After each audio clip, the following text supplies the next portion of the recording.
Hello बच्चों, तो अब हम डिस्कस करेंगे question number 16 from the chapter general organic chemistry GOC या फिर some basic principles and techniques in organic chemistry, जिस भी हिसाब से आप समझना चाहो। अब इस क्वेश्चन नंबर 16 में देखो हमसे क्या पूछा है। For the following bond cleavages, कुछ यहाँ पे बॉन्ड क्लीवेजेस आपको ए बी सी डी यहाँ पे ऑप्शंस दे रखे हैं। So used curved arrows to show the electron flow. आप लोगों को क्या करना है, एरो दिखाना है और इलेक्ट्रॉन का फ्लो करवाना है। एंड क्लासिफाई ईच एज कि क्या वो होमोलिसिस है कि वो हेट्रोलिसिस है। एक तो आपको ये करना है। और identify the reactive intermediate produced as free radical, carbocation and carbanion. ठीक है, और आपको क्या आइडेंटिफाई करना है कि वहां पे रिएक्टिव इंटरमीडिएट्स कौन कौन है। ठीक है, तो देखते हैं इस क्वेश्चन को। बहुत इंपॉर्टेंट ये क्वेश्चन है क्योंकि यहाँ से आपका फाउंडेशन स्ट्रांग होता है केमिकल रिएक्शंस को किस तरह से किया जाए ऑर्गेनिक केमिस्ट्री में, इस बात का।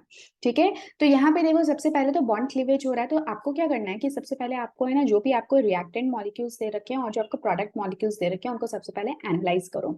जैसे कि हम लोग स्टार्ट करते हैं फर्स्ट पार्ट से। तो फर्स्ट पार्ट में आप देख रहे हो कि यहाँ पे क्या है, एक परोक्सो टाइप का बॉन्ड है क्योंकि यहाँ पे ऑक्सीजन ऑक्सीजन का एक बॉन्ड आपको नजर आ रहा है। अब क्या हो रहा है कि ये जो परोक्सो बॉन्ड है, आप लोगों को पता भी होगा वैसे भी कि HNO की प्रेजेंस में इजीली टूट जाता है और फ्री रेडिकल रिएक्शंस देता है। फ्री रेडिकल होने के बाद में आपको दिख रहा है कि यहाँ पे एक रेडिकल बन गया, यहाँ पे एक रेडिकल बन गया। अब खुद सोचो कि क्या हुआ होगा यहाँ पे कि जिस तरह से इस तरह से रेडिकल बने।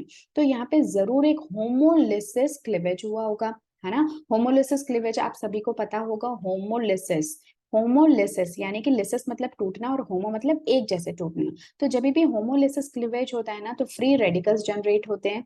ठीक है, और जो होमोलिसिस या होमोलिटिक क्लीवेज होता है, उस बॉन्ड को ब्रेक जब भी करोगे तो उसको फिश हुक एरो या फिर हाफ एरो से शो किया जाता है। इसका मतलब कि इसमें क्या होता है कि जो एक बॉन्ड होता है जो कि दो इलेक्ट्रॉन से मिलकर बना है, लेट से कि एक बॉन्ड ए का, एक इलेक्ट्रॉन ए का था और दूसरा इलेक्ट्रॉन बी का था, और दोनों ने आपस में मिलकर कोवेलेंट बॉन्ड बना रखा था। और कोवेलेंट बॉन्ड क्या होता है, शेयरिंग ऑफ इलेक्ट्रॉन्स की वजह से होता है। दोनों के दोनों स्पीशीज क्या है, अपने एक एक इलेक्ट्रॉन शेयर करती हैं। बट अब क्योंकि यहाँ पे होमोलिटिक क्लीवेज हो गया तो क्या होगा, ए के पास अपना रेडिकल चला जाएगा और बी के पास में अपना रेडिकल चला जाएगा।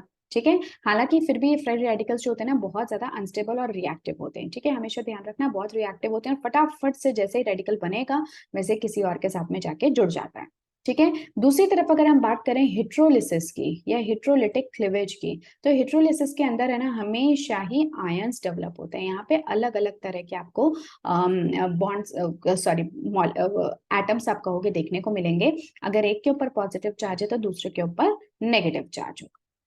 ठीक है, जैसे कि अगर ये ए और बी है, तो अगर मान लेते हैं कि जो इलेक्ट्रोनेगेटिविटी है वो बी की ज्यादा है ए से, तो हमेशा ध्यान रखना कि जो बॉन्ड होगा ना वो ए बी की तरफ शिफ्ट होगा।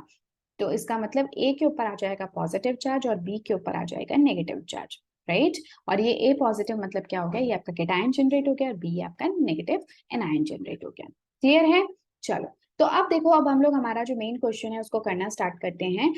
मैं इसको एक बार रिमूव कर देती हूँ। So as you can see, अब आपको क्योंकि होमोलिसिस और हेट्रोलिटिक क्लीवेज समझ में आ गया, तो आप देख रहे हो कि यहाँ पे एक पेरोक्सो बॉन्ड है जो कि HNO की प्रेजेंस में क्या हो रहा है, यहाँ पे रेडिकल क्रिएट हो रहे हैं। तो ये रेडिकल तभी क्रिएट होना पॉसिबल है जबकि यहाँ पे होमोलिटिक क्लीवेज हो, क्योंकि आपको पता है कि फ्री रेडिकल्स होमोलिटिक क्लीवेज में ही डेवलप होते हैं और हेट्रोलिटिक क्लीवेज में तो आयंस डेवलप हो जाते हैं। ठीक है, चलो। तो यहाँ पे आपका क्या हो गया, फ्री रेडिकल। मैं यहाँ पे सिर्फ FR लिख देती हूँ, यानी कि फ्री रेडिकल यहाँ पे जनरेट हो रहा है और यही हमारा रिएक्टिव इंटरमीडिएट भी है।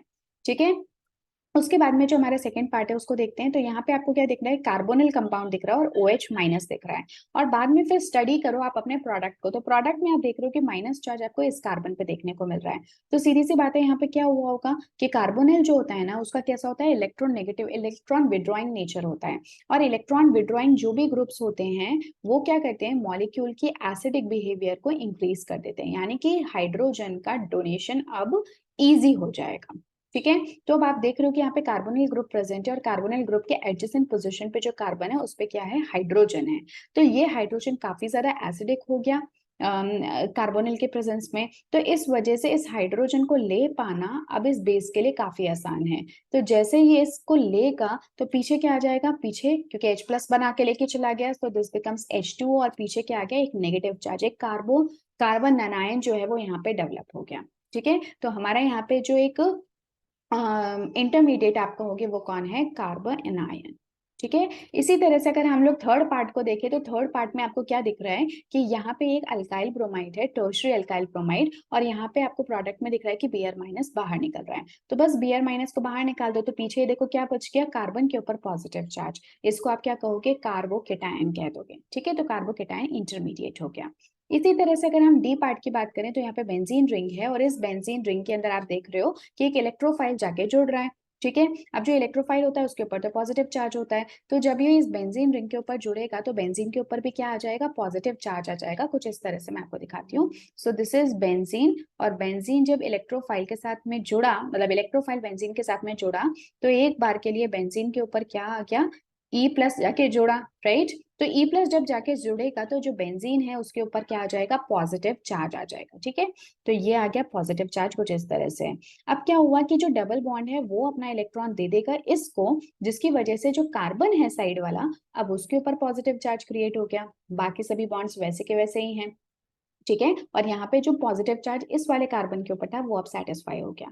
तो देखो यही एग्जैक्टली आप लोगों को देखने को मिल रहा है, these two are same structures, है ना, देख पा रहे हो कि दोनों के दोनों सेम है। तो एक्चुअली यहाँ पे क्या हुआ, तो यहाँ पे हुआ है इलेक्ट्रोफिलिक सब्स्टिट्यूशन रिएक्शन। ठीक है, इलेक्ट्रोफिलिक रिएक्शन यहाँ पे हो रहा है। इलेक्ट्रोफाइल का क्या हो रहा है, इलेक्ट्रोफाइल जाके जुड़ जा रहा है इस बेंजीन रिंग के ऊपर। ठीक है, तो यहाँ पे भी आपको दिख रहा है कि एक पॉजिटिवली चार्ज स्पीशीज बन रही है। इसका मतलब क्या कहोगे कि यहाँ पे भी बन रहा है कार्बोकेटायन एज द इंटरमीडिएट।